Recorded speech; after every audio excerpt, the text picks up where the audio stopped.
اب آگے یہاں پر دعوت دی جا رہی ہے، فَآمِنُوا بِاللَّهِ وَرَسُولِهِ، ایمان لاؤ اللہ پر اور اس کے رسول پر۔ کیا ایمان لائیں؟ ہم تو پہلے ہی ایمان والے ہیں۔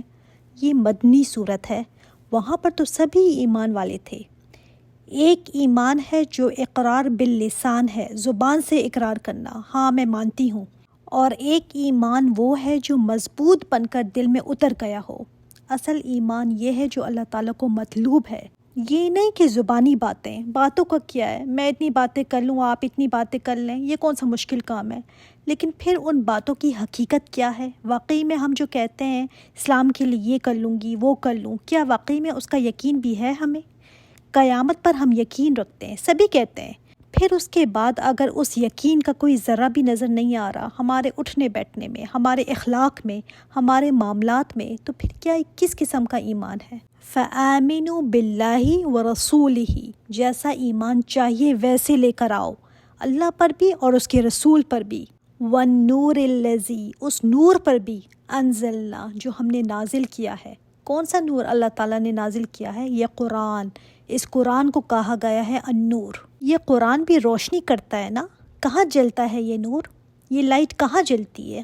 یہ نور زندگیوں کو لائٹ دیتا ہے۔ یہ قرآن کے ساتھ جو زندگی ہوگی نا وہ لائٹ میں ہوگی، ادروائز اگر قرآن کے بغیر ہے نا زندگی تو لائٹ کے بغیر ہے زندگی، اندھیروں میں ہے۔ پھر کس کو شوق ہے اندھیروں میں رہنے کا؟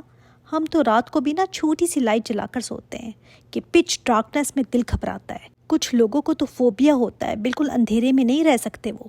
تو سوچیں نا، ہم نے اپنی روحانی زندگی کے لیے، اسپریچول لائف کے لیے یہ چوز کیا کہ ہم اندھیروں میں رہیں، کیا اس کو نور میں نہیں لانا چاہتے؟ تو لوگوں کو جب بھی بلائیں نا تو اس نور کی طرف بلائیں، ان کو بتائیں کہ اس کے ساتھ زندگی کیا ہے اور اس کے بغیر زندگی کیا ہے۔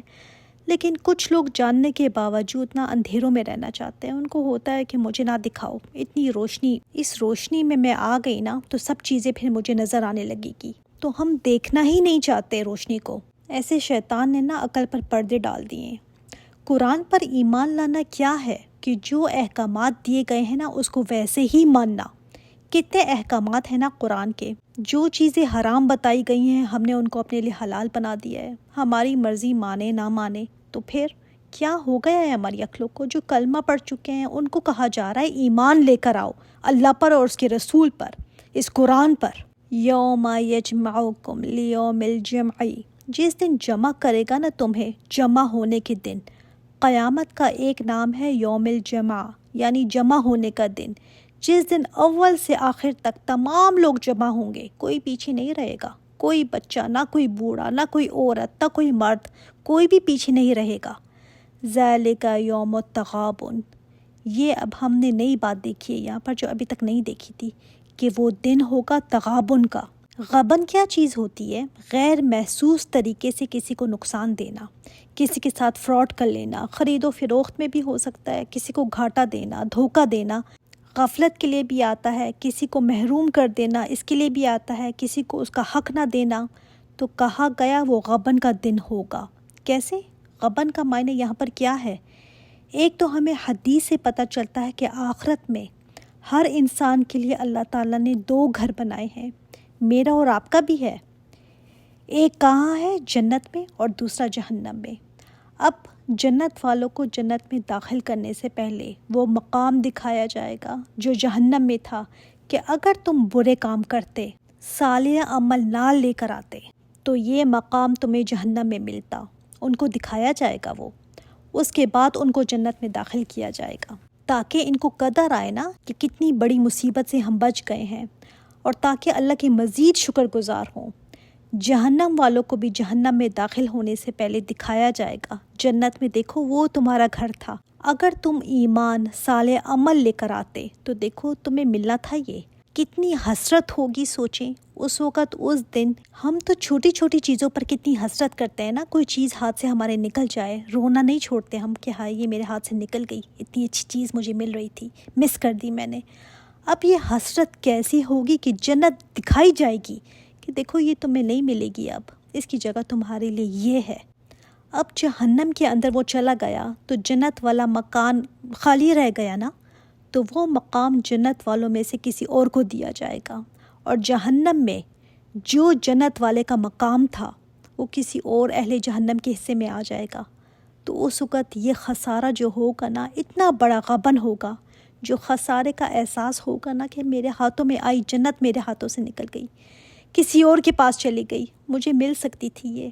اب اس وقت ہمیں کہاں محسوس ہوتا ہے؟ غیر محسوس طریقے سے نا ہم جو کرتے ہیں، اب چاہے ڈرامہ فلمیں لگا کر بیٹھ جائیں، سارا دن ادھر ادھر گزار دیا، ہمیں احساس تو نہیں ہوتا نا، کیا پتہ چلتا ہے سارا دن میرا ضائع ہوگا، یہ احساس نہیں ہوتا مجھے۔ دوسرا ایک بندہ ہے جو عبادت میں ان چیزوں میں اپنا ٹائم گزارتا ہے، تو ادھر تو پتہ نہیں چل رہا، کوئی ایسا نہیں کہ یہ بڑا کامیاب ہو رہا ہے اور دوسرا جو ہے وہ بڑا ناکام ہو رہا ہے، نہیں، احساس ہی نہیں ہوتا۔ تو یہ احساس یوم التغابن کے دن ہوگا کہ کتنا نقصان ہو گیا میرا، ہائے میرا تو بیڑا غرق ہو گیا۔ اب جا کر پتہ چلے گا دنیا یوم التغابن کی جگہ نہیں ہے، یہ وہاں پر جا کر پتہ چلے گا، غیر محسوس طریقے سے، پتہ ہی نہیں چلا اس کو کہ کب یہ کیسے ہو گیا۔ اس کا احساس نا ہر ایک کو ہوگا، کافروں کو تو ہوگا ہی ہوگا، مومنوں کو بھی ہوگا۔ اگر ایمان لانے کے بعد بھی نا گناہوں میں پڑے رہے تو ہو سکتا ہے کہ پہلے آگ میں جانا پڑے، پھر اس سے دھل کر جنت میں داخل کیا جائے، تو ان کو بھی ہوگا کہ ہم کیوں گناہوں میں پڑے رہے، ہم نے لوز کر دیا، جنت کے ہم اونچے درجے پا سکتے تھے مگر اب جہنم کے اندر پہلے جا رہے ہیں۔ اسی طرح کچھ اور مومن ہوں گے، ان کو بھی احساس ہوگا کہ ٹھیک ہے ہم نے نیکیاں کی، ہم نے اچھے کام کیے، لیکن ہم نے بہت زیادہ ٹائم ویسٹ بھی کیا، اتنے اجر و ثواب میں اور کما سکتی تھی، اس سے اونچے درجے مجھے مل سکتے تھے، میں نے کم کیا، تھوڑا اور کر لیتی۔ حدیث میں آتا ہے نا کہ جو جنتی ہوگا اس کو ایک حسرت ہوگی بس کہ میں نے دنیا میں نا ایک لمحہ بھی ایسا کیوں گزارا جو اللہ کے ذکر میں نہیں تھا۔ سبحان اللہ، جنت میں جا کر بھی نا یہ حسرت ہوگی، جو کہتے ہیں نا ہم کہ میں 5 پلرز تو پورے کرتی ہوں، نماز پڑھتی ہوں، حج کیا ہے، زکوٰۃ دیتی ہوں، روزے رکھتی ہوں، تو اور کیا ضرورت ہے اتنا کرنے کی؟ کیا اس میں جنت میں نہیں جا سکتے؟ لیکن نہیں، تمہیں بھی حسرت ہوگی کم عبادت پر، کم شکر پر۔ ہم اپنا ٹائم نا سیل کرتے ہیں روزانہ، اس کے بدلے کچھ نہ کچھ خرید رہے ہوتے ہیں۔ تبھی تو دیکھیں نا جو اتنے مہنگے ٹی وی پر ایڈز دکھاتے ہیں، اس لیے کہ وہ آپ کا ٹائم بائی کر رہے ہوتے ہیں، ان کے ایڈز دیکھ کر آپ اپنا ٹائم سیل کر رہے ہیں ان کو۔ تو یہ جو کمپنیز ہیں نا یہ بھاری رقم لیتی ہیں ان ایڈز کو چلانے کے لیے، بدلے میں کہتے ہیں کہ لوگوں کا وہ ٹائم لیتے ہیں۔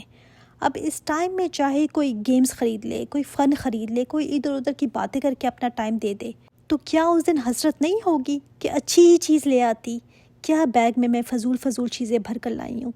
اچھا کچھ چیزیں ہم کرتے ہیں نا جس پر ہم کہتے ہیں تو کیا ہوا، گناہ تو نہیں ہے نا، ہاں تو ٹھیک ہے، ثواب بھی نہیں ہے، پھر ثواب بھی نہیں ہے تو کیا اس دن حسرت نہیں ہوگی؟ کیونکہ دل کرے گا کہ اس کی جگہ میں کوئی اچھی چیز لے آتی، نیکی لے آتی، جو پلڑے میں تل جاتی تو اونچے درجے پا لیتی۔ سارا دن نا سستی ہماری ختم نہیں ہوتی، بیڈ پر ہی پڑے رہتے ہیں، تو کہتے ہیں کیا گناہ کر رہی ہوں، سارا دن نائٹ سوٹ میں سے ہی نہیں نکلنا، تو حسرت ہوگی اس دن کہ میں نے اپنی جان کے ساتھ غبن کر لیا، گھاٹے کا سودا کیا میں نے۔ پھر دوسرا معنی یہ بھی ہے، صحیح مسلم اور ترمذی میں ابو ہریرہ سے روایت ہے کہ آپ صلی اللہ علیہ وآلہ وسلم نے صحابہ سے سوال فرمایا تھا کہ تم جانتے ہو مفلس شخص کون ہے؟ مفلس کون ہوتا ہے؟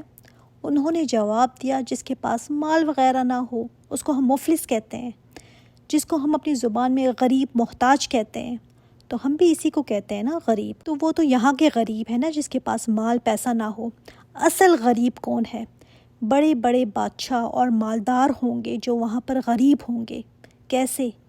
آپ صلی اللہ علیہ وآلہ وسلم نے فرمایا کہ میری امت کا مفلس وہ ہے، مسلمان کی بات ہو رہی ہے، کافر کی بات نہیں ہو رہی، اس امت کا مفلس وہ ہے جو قیامت کے دن اعمال صالحہ لے کر آئے گا، نماز، روزے، زکوٰۃ اور نیکیوں کے ذخیرے لے کر آئے گا، تھوڑے بہت نہیں، ذخیرہ لے کر آئے گا، مگر اس کا حال یہ ہوگا کہ اس نے دنیا میں کسی کو گالی دی تھی، کسی پر بہتان لگایا تھا، تہمت لگائی تھی، کسی کو مارا تھا، کسی کو قتل کر دیا تھا، کسی کا مال ناحق لے لیا، تو یہ سب جمع ہو جائیں گے اور اپنے حقوق کا مطالبہ کریں گے۔